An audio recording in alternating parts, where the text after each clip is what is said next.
ఇప్పుడు చాలామంది మీలాగా వెళ్తుంటారు, వస్తుంటారు, పోతుంటారు కదా. కొత్తగా వెళ్ళే వాళ్ళు స్కిల్ ఉండి వెళ్ళాలా లేదా?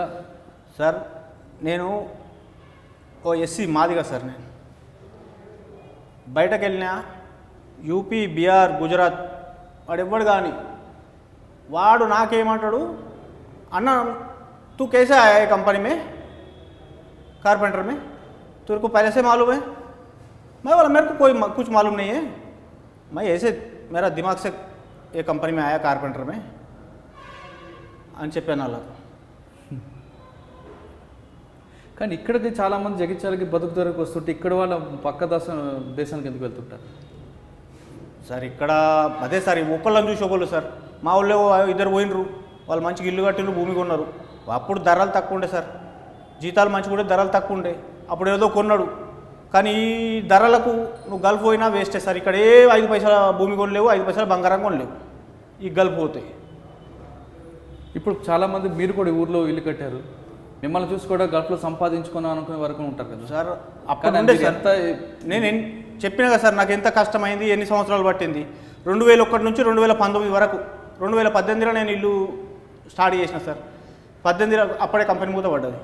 నాకు ఇల్లుకు ఇప్పటికీ పెయింట్ కూడా వేయలేదు సార్, అట్లా ఉన్నది ఇల్లు. ఎందుకంటే నా పరిస్థితి మంచిగా లేదు.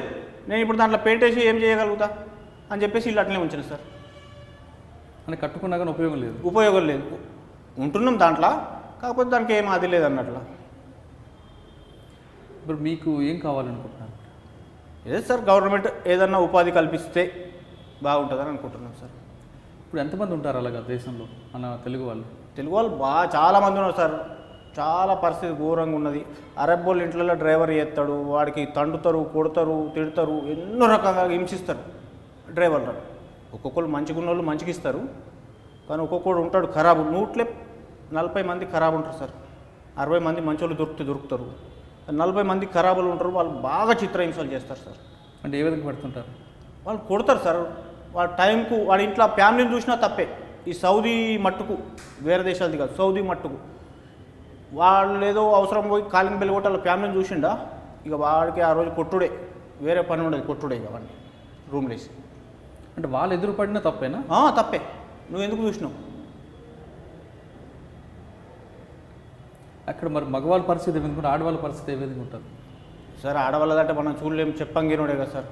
మనమై చూడలేము, పోయలేము, చూడలేము. మాకు కాంట్రాక్షన్ కంపెనీ బయటనే ఉంటాయి మా క్యాంపులు, సిటీలో ఉండవు మా క్యాంపులు, బయటనే. మీరు చెప్తున్నట్లుగా ఆడవారిని చూస్తే చిత్రహింసలు పెడతారంట, కొంతమంది చంపుతారని వాస్తవం?